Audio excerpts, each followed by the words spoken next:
বাংলা ভাষার উপর একটি উপস্থাপনা।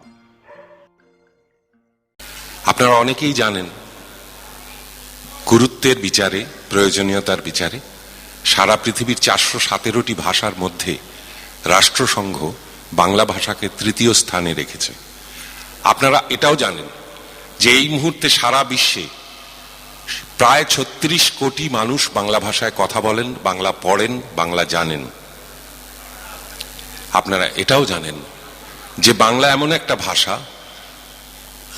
অন্য ভাষা শিক্ষার ক্ষেত্রে যেগুলো ব্যবসায়িক কারণে, বাণিজ্যিক কারণে ব্যবহার হয়, যেমন ইংরেজি, যেমন জার্মানি বা ফ্রেঞ্চ, কিন্তু সাহিত্য কাব্যের বিচারে অন্য ভাষার মানুষ সবচেয়ে যে ভাষাটা বেশি শিখতে চায়, সেখানেও বাংলা ভাষার স্থান দ্বিতীয়। আমার এই কথাগুলো বলার অর্থ, বাংলা ভাষা নিয়ে যারা চর্চা করছেন, যারা দীর্ঘদিন ধরে করছেন, তাদের প্রতি সাধুবাদ জানানো এবং এটা জানিয়ে দেওয়া, বিশেষ করে এখানে অনেক অভিভাবক আছেন তাদের কাছে, যে এই এত আনন্দ, এত ভালো লাগার মধ্যেও কিছু খারাপ লাগা আপনাদের সঙ্গে শেয়ার করব। আসলে বাংলা, বাঙালি এগুলো বললে কোথাও একটা এমন প্রেক্ষাপট তৈরি হয়, এমন একটা চালচিত্র তৈরি হয়, যেটা বোধহয় পৃথিবীর অন্য ভাষাভাষী মানুষ নিশ্চয়ই তাদের ভাষার নিয়ে তাদের গর্ব আছে, তাদের সংস্কৃতি নিয়ে তাদের অহংকার আছে, কিন্তু কোথাও যেন আমার নিজেকে মনে হয় যে এত বড় প্রেক্ষাপট, এত বড় চালচিত্র বাংলা ভাষা ছাড়া বোধহয় সম্ভব নয়। একটা ভাষা, যে ভাষায় কথা বলতেন স্বামী বিবেকানন্দ, একটা ভাষা, যে ভাষায় কথা বলতেন রবীন্দ্রনাথ ঠাকুর, কাজী নজরুল ইসলাম, একটা ভাষা, যে ভাষায় দুটো দুটো স্বাধীন রাষ্ট্রের জাতীয় সঙ্গীত রচিত হয়েছে, একটা ভাষা যা এখনো 37 কোটি মানুষ প্রতিদিন উচ্চারণ করেন, একটা ভাষা গোটা ভারতবর্ষের স্বাধীনতা আন্দোলনকে মন্ত্র দিয়েছিলেন যিনি, সেই সাহিত্য সম্রাট বঙ্কিমচন্দ্রের বন্দে মাতরম, সেই সাহিত্য সম্রাট বঙ্কিমচন্দ্রের ভাষা হলো বাংলা। শৈশব থেকে যিনি বাংলা জানতেন না, বেশি বয়সে এসে বাংলা শিখেছেন এবং নতুন ভাষার আবিষ্কার করেছেন, নতুন ছন্দের আবিষ্কার করেছেন, সেই মাইকেল মধুসূদন দত্তের ভাষা বাংলা। যে বীর সন্ন্যাসী অজস্র কষ্ট স্বীকার করে এই বাংলার মাটি থেকে দুরূহ এক দীর্ঘ যাত্রার শেষে গিয়ে পৌঁছেছিলেন চিকাগোয় এবং বিশ্ব ধর্ম মহাসম্মেলনে ভারতবর্ষের ছবিটাকে তুলে ধরেছিলেন উজ্জ্বল রূপে, তাঁরও মাতৃভাষা সেই স্বামী বিবেকানন্দের মাতৃভাষা বাংলা। সমস্ত পৃথিবীতে যে সাহিত্যকে চিরায়ত ধরা হয়, বাংলা থেকে তার দুটি একটি উদাহরণ দিতে গেলে কথা অমৃতের নাম আসে, সেই শ্রী শ্রী রামকৃষ্ণের ভাষা বাংলা। এগুলো আমাদের গর্ব, এগুলো আমাদের অহংকার।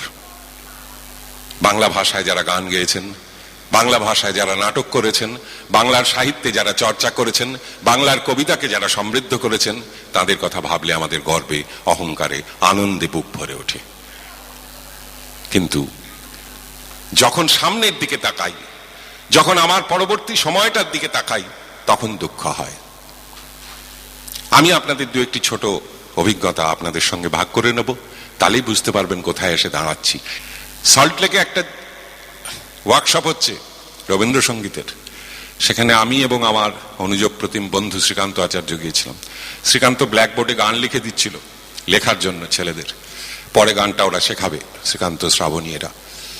তো দেখা গেল পেছনের দিকে কিছু ছেলে মেয়ে লিখছে না। তা শ্রীকান্ত উঠে গিয়ে জিজ্ঞেস করলো যে বাবু তোরা লিখছিস না কেন? তাদের বাবা মারা উত্তর দিল, না ওরা আসলে বাংলাটা তো পড়ে না।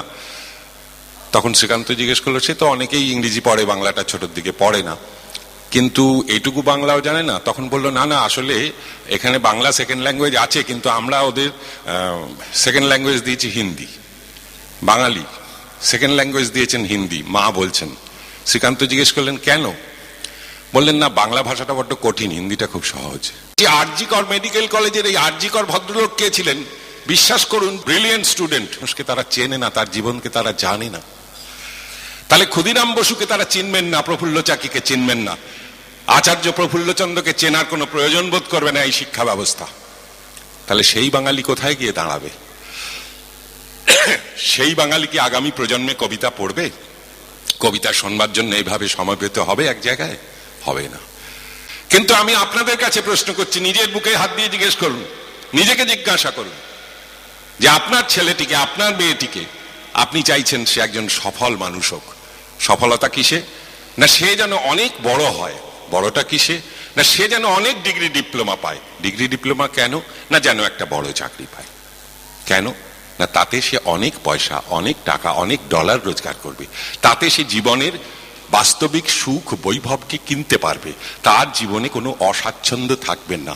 তাই অনেক বাবা, মধ্যবিত্ত বাবা, টিফিনে মুড়ি আর চাঁপা কলা খেয়ে কাটাচ্ছেন এই স্বপ্ন নিয়ে যে ছেলেকে নরেন্দ্রপুরে ভর্তি করেছি, এরপরে খড়গপুর IIT, তারপরে আমেরিকা, এই একটা রাস্তা ভেবে রেখেছেন। আপত্তি করছি না, আমার নিজের শৈশব অত্যন্ত দারিদ্র্যে কেটেছে। ক্লাস 10-এ পড়বার পর আমি প্রথম ফুল প্যান্ট পরার সুযোগ পেয়েছি, হাফ প্যান্ট এবং পায়জামা পরে স্কুলে যেতাম, সেটা দারিদ্র্যের কারণে, সেটা অন্য কথা। কিন্তু যে স্বপ্ন আমার বাবা মারা দেখতে চাইতেন যে আমার ছেলে বড় হোক, তাতে কোনো দোষ নেই, তাতে কোনো অন্যায় নেই। কিন্তু ওই স্বপ্নের পাশে নিজেকে জিজ্ঞাসা করে দেখুন তো, কোথাও কখনো ভাবেন যে আমার ছেলে ডাক্তার হোক, ইঞ্জিনিয়ার হোক, কম্পিউটার সায়েন্টিস্ট হোক, কিন্তু একজন বাঙালিও হোক। সে জানুক শরৎচন্দ্র কে ছিল, সে জানুক রবীন্দ্রনাথ আসলে কত বড় ছিলেন, সে জানবার চেষ্টা করুক রাসবিহারী বসু কে ছিলেন, নেতাজি সুভাষচন্দ্র 90 দিন ধরে সমুদ্রের নিচ দিয়ে গিয়েছিলেন, কেন, কোথায়? কারুর কিন্তু উৎসাহ দেখি না আজকাল আর। তাই দুঃখ লাগে, কষ্ট হয় যে এই যে চর্চা সংস্কৃতি নিয়ে, শিক্ষা নিয়ে, মানুষের ভালো লাগা নিয়ে, ধীরে ধীরে আমাদের অজান্তে সেটা ক্ষীণ হয়ে আসছে। যত বেশি হ্যারি পটার বিক্রি হচ্ছে, বাবা মায়েরা কিনছেন, তত বেশি বিভূতিভূষণ কি প্রেমেন্দ্র মিত্র কেনা হচ্ছে না। হ্যাঁ, ঘনাদা বা টেনিদাকে আমাদের ছেলে মেয়েরা চিনছে না, এইটাই দুঃখের। অনেক চরিত্র, অনেক মানুষ, তারা সফল, তাদের সম্পর্কে জানায় অপরাধ নেই, কিন্তু আমার নিজের পেছনে যে দাঁড়িয়ে রয়েছে বিশাল চালচিত্রটা, যেখানে ঝলমল করছে মণিমাণিক্য। একটা ছোট ঘটনা, এই খড়দার মাটিতে দাঁড়িয়ে হয়তো আগেও বলেছি, আজও আমি শেষ করব ওইভাবে, ওই কথাটি বলে, যে এখনো বাংলার বাইরে, ভারতবর্ষের বাইরে বাঙালিরা একটা অসাধারণ সম্মান পেয়ে থাকেন। সেটা কিন্তু তাদের ওই চালচিত্রের জন্য। কত হাজার কম্পিউটার সায়েন্টিস্ট হয়েছে, কতজন ডাক্তার হয়েছে, তার জন্য কেউ বাঙালিকে মনে রাখে না। জব্বলপুরে গেছি অনুষ্ঠান করতে, রাতে অনুষ্ঠান, শীতকাল, সঙ্গে আরতি মুখোপাধ্যায়, মান্না দে, ওরাও রয়েছেন। আমরা একটা হোটেলে ছিলাম, অনুষ্ঠান শেষ হয়েছে রাত্রি 1:30টার পরে। আমি বারান্দায় করিডোরে একা দাঁড়িয়ে দাঁড়িয়ে, খাওয়া দাওয়া হয়ে গেছে, সিগারেট খাচ্ছিলাম। দূর থেকে দেখছি এক ভদ্রলোক আসছেন, অদ্ভুত পোশাক, ধুতি এবং ওপরে একটা মিলিটারি জ্যাকেট, এবং মনে হলো পেছনে একটা রাইফেল রয়েছে তার, আর এদিকে একটা টর্চ রয়েছে ঝোলানো ক্রস বেল্টে, এবং তিনি আমার দিকে এগিয়ে আসছেন। অত রাত, জব্বলপুর, কাউকে চিনি না, বাকি শিল্পীরাও যে যার ঘরে, আমি একা, একটু ভয়ই পেয়েছিলাম। বিশ্বাস করুন, ভদ্রলোক আমার বাবার চেয়েও তার বেশি বয়স হবে। যখন কাছে এলো দেখলাম, উনি আমাকে খুব কম্পিত কণ্ঠে জিজ্ঞাসা করলেন, are you coming from Calcutta? আমি বললাম ইয়েস। আমি ভাবলাম একটু আগে আমি মঞ্চে 1 ঘন্টা কবিতা বলেছি, অনেক মানুষ আপ্লুত হয়েছেন, ধন্যবাদ জানিয়েছেন, তাঁদেরই মতো কেউ একজন হবেন কবিতার অনুরাগী, কিন্তু না। তিনি জিজ্ঞাসা করলেন আমি কলকাতা থেকে এসেছি কিনা। আমি বললাম হ্যাঁ। এবং বিশ্বাস করুন, সেই 90 অতিক্রান্ত বৃদ্ধ ভদ্রলোকটি হঠাৎই নিচু হয়ে আমার পায়ে হাত দিয়ে প্রণাম করতে গেলেন। আমি বললাম এ কি করছেন, আপনি তো আমার বাবার বয়সী। তখন অদ্ভুত একটা স্বপ্ন আলু চোখে আমার দিকে তাকিয়ে বললেন, you are coming from Calcutta, the land of my God. আমি বললাম হু ইজ ইউর গড? তখন উনি বললেন যে আমি INA-তে ছিলাম, নেতাজির সেনাবাহিনীতে, যুদ্ধে আমার একটা পা, কাঠের পা, এখন যুদ্ধে একটা পা কাটা গেছিল। আমি নেতাজিকে দেখেছি, আমার আর ঈশ্বরকে দেখার দরকার হয়নি। আমি নেতাজিকে দেখেছি, ভারতবর্ষের আর কাউকে আমার চেনার দরকার হয়নি। অত বড় মাপের মানুষ, সেই দেশ থেকে, সেই মাটি থেকে আপনি আসছেন, আপনার পায়ে সেই মাটির ধুলো আছে, তাই আপনার পা ছুঁয়ে আমি আমার ভগবানকে প্রণাম করতে চাইছি। আমার চোখে জল এলো। ভাবলাম আমরা তো হীন, অতি সাধারণ মানুষ, কিন্তু বাঙালি সারা পৃথিবীর কাছে আজও এইভাবে সমাদৃত শুধু তার ওই অতীত কর্মকাণ্ডের জন্য, ওই ভয়ঙ্কর বড় হয়ে ওঠার জন্য। আমাদের ছেলে মেয়েকে আমরা শুধু পয়সায় বড় করতে চাইছি, বৈভবে বড় করতে চাইছি, বিলাসে বড় করতে চাইছি। সে বড়টা কি সত্যি বড়? একটু বাবা মায়েরা ভেবে দেখবেন। স্কুল টাইমে মায়েরা বাচ্চাদের নিয়ে যান, আমি নিজে কানে শুনতে পাই একজন মা তার বাচ্চাকে বলছে যে কালকে টিফিন দিয়েছিলাম, তুই অন্যকে কেন দিয়েছিস, তুই নিজে খাসনি। কালকে যদি দেখি যে তুই অন্যকে দিয়েছিস, তোকে কিন্তু ভীষণ মারবো। একটা মা তার ছেলেকে শিখিয়ে দিচ্ছে কাউকে দিও না, নিজে খাও। সেই ছেলে বড় হয়ে ওই মাকে বৃদ্ধাশ্রমে পাঠিয়ে দেবে যে এই বুড়িটা আমার বাড়িতে কেন,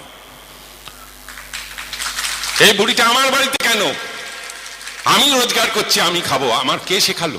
কে শেখালো? মা শেখালো। একটু মায়েরা ভাবুন। আমি স্কুলে পড়েছি, হায়ার সেকেন্ডারি পরীক্ষা দিয়েছি, পরে গ্রাজুয়েশন করেছি, আমার মা কোনোদিন আমার স্কুল কলেজ দেখেননি। এখন প্রতিটি স্কুলে গিয়ে দেখুন মায়েরা সকাল থেকে সন্ধ্যে অবধি স্কুলে বসে আছেন। কেন না? ছেলে তার ভেতরে স্কুলে পড়াশোনা করছে, তিনি ছেলেকে সঙ্গে নিয়ে ফিরে যাবেন। জানি না এই কালচার, এই সংস্কৃতি কোথা থেকে এলো এবং এতে করে ছেলেদের কি উন্নতি হচ্ছে।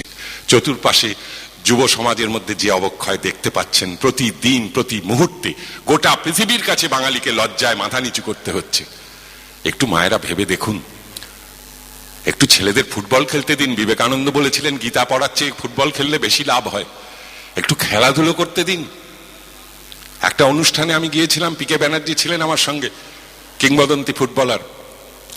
ফুটবল খেলার ফাইনাল খেলা ছিল, আমি নিজে ফুটবল প্রেমিক, সেই হিসেবে আমন্ত্রিত ছিলাম। সেখানে একটি ছেলে দুবার গোল দিল না। প্রদীপদা আমাকে বললেন, তুই খেয়াল করলি ছেলেটা ইচ্ছে করে গোল দিল না? আমি বললাম কেন বলুন তো? বললো দুবারই কিন্তু ওর লম্বা ছেলে, লাফালেই মাথাটা ছোঁয়ালেই গোল পায়, কিন্তু সরে গেল। ইন্টারভ্যালে ছেলেটাকে ডেকে প্রদীপদা বললো, তুই কি রে, দুবার দুটো ক্রস এলো, মাথা ঠেকালেই তো গোল, তুই মাথা সরালি কেন? বললো বাবা এমনিতেই ফুটবল খেলতে দিতে চায় না, তার উপরে বলেছে বাবা খেলতে দিতে পারি একটা শর্তে, তুমি হেড দেবে না। হেড দিলে নাকি মাথা গন্ডগোল হয়ে যেতে পারে, পড়াশোনা খারাপ হয়ে যেতে পারে। তা প্রদীপদা বললো, দেখ আমি তো এত হেডে গোল করেছি, এখন অব্দি তো মনে হয় না আমার মাথাটা বিগড়ে গেছে। তো একটু বাঙালিরা ভাবুন কি জায়গায় চলে গেছেন, কি করছেন ছেলে মেয়েদের নিয়ে। এই অবিমৃষ্যকারিতার মিছিল যদি চলতে থাকে, এইভাবে বিস্মরণের ঐতিহ্য যদি গড়ে তোলেন, ঘরে ঘরে যদি রবীন্দ্র চর্চা বন্ধ হয়ে যায়, ঘরে ঘরে যদি সাহিত্য সংস্কৃতির আসর বন্ধ হয়ে যায়, ওই টিভির সিরিয়ালটাই সবটুকু কিনে নেয়। এটা মনে রাখবেন যে টিভিতে সিরিয়াল যারা বানায় তারা বোকা নয়। অনেক রুচিবান মানুষ বলেন যে টিভিতে যেগুলো দেখায় ওগুলো আমাদের জন্য না, তৃতীয় শ্রেণীর লোকেদের জন্য, আমি দেখি না। কিন্তু কখনো ভেবে দেখেছেন কি যে এই তৃতীয় শ্রেণীর লোকেরা কারা? একজন চিত্র পরিচালক আমাকে বলেছিলেন যে আপনি যে গল্পটা বলছেন এটা নিয়ে আমি ছবি করব না। আমি কেন? বললো এটা করলে আপনি দেখবেন, আপনার মতো লোক কটা শহরে? 100 জনের মধ্যে 12 জন। তাহলে বাকি যে লোকগুলো রইল, আমি ওদের জন্য বেদের মেয়ে জ্যোৎস্না বানাবো, আমার পয়সা হবে। তাহলে শিক্ষা, স্বাস্থ্য, পরিবহন যেখানে যাবেন শুধু মাফিয়া রাজ, পয়সার গল্প। কি করে পয়সা আসবে তাই। একটা নামি দামি স্কুল, ক্লাস 5 থেকে আমরা তো 10 টাকা মাইনে পড়েছি, কি জানি তাতে বড় কতটা অমানুষ হয়েছি জানি না। কিন্তু এখন তো প্রতি সাবজেক্টে 3টে করে টিউটার লাগে। ডাক্তারের কাছে যান, সেখানেও তাই। আপনার ডান দিকের নাকে ব্যথা হলে বাঁ দিকের নাকে স্পেশালিস্ট ওটা দেখবেন না, উনি বলবেন বাঁ নাকের জন্য আলাদা স্পেশালিস্ট আছে। কত রকম ভাবে বাঙালিকে শোষণ করা যায়, কত রকম ভাবে গাধা বানানো যায়, তার একটা প্রতিযোগিতা গত কয়েকটা দশক ধরে চলে আসছে এবং আমরা তার শিকার হচ্ছি। সবচেয়ে ভাবতে অবাক লাগে, আমি আমার এক বন্ধুর ছেলে, সে সম্প্রতি ইঞ্জিনিয়ার হয়েছে এবং বিদেশে চাকরি পেয়েছে। তো বিদেশে যাওয়ার সময় সে আমার কাছে এসেছিল যে তুমি আমাকে কিছু গান আমার এই কম্পিউটারে আমি লোড করে নিয়ে যাব, তুমি দাও। তা আমি বললাম তুই কিছু ভালো বাংলা গান নিয়ে যাও, ওখানে তো পাবি না। তার উত্তরে আমাকে বললো, হ্যাঁ বাংলা মানে ওই তুমি 2-1টা রবীন্দ্রসঙ্গীত দিতে পারো, আর তোর শোনো তুমি কিছু বরং আমাকে দাও, ফোক গান দাও, ওই বিহার, উত্তরপ্রদেশ ওইসবের। আমি বললাম তুমি বাউল, ভাটিয়ালি? না ওগুলো ভাল লাগে না। এবং অবাক কাণ্ড, আমি বললাম হেমন্ত মুখার্জির কিছু গান নিয়ে যাও, ওখানে অনেক বাঙালি শুনতে চাইবে, তুই শোনাতে পারবি। বললো হেমন্ত মুখার্জি, সন্ধ্যা মুখার্জি, হ্যাঁ এইগুলো হয় না তুমি। আমি বললাম কোনটা গান? বলে ও একটা শোনালো আমাকে, সেটা গান মনে হলো না, মেশিন গান মনে হলো। কবিতা লিখতে গেলে একটা ভালো ঘটনা আমাকে আনন্দ দিল যে বিশাখার মেয়ে, সে এই প্রজন্মের, সেও বাংলা কবিতা লিখছে। এটা বিশাখা এবং তাদের এই পরিমণ্ডলে থাকার ফল যে সে বাংলাকে ছাড়লো না, বাংলাকে ধরলো আরো। আর আমাদের ছেলে মেয়েরা, মায়েরা বলছে যে বাংলাটা বড্ড কঠিন বলে আমি বাঙালির ছেলে, আমার ছেলেকে বা মেয়েকে সেকেন্ড ল্যাঙ্গুয়েজ হিন্দি দিয়েছি, হিন্দিটা সহজ। এই প্রেক্ষাপটে দাঁড়িয়ে এতগুলো কথা বললাম। আজকের অনুষ্ঠান সার্থক হোক, আপনাদের উদ্যোগ এদের পেছনে থাকুক। আমি হয়তো একটু বেশি সময় নিলাম। আসলে এই আক্ষেপের কথাটা, এই দুঃখের কথাটা প্রতিদিন বলতে চাই, কারণ আমি যা লিখেছি সেটা খুব অকিঞ্চিতকর, না থাকলে বাংলা সাহিত্যের কিছু যাবে আসবে না। কিন্তু বাঙালি জয় গোস্বামীকে ভুলে যাবে, শক্তি চট্টোপাধ্যায়কে ভুলে যাবে, বাঙালি বঙ্কিম, শরৎ, রবীন্দ্রনাথ পড়বে না? এইরকম একটা স্থিতি, এইরকম একটা অবস্থান আসতে চলেছে আগামী প্রজন্মের কাছে। একটু মায়েরা ভাবুন, একটু বাবারা ভাবুন। নমস্কার।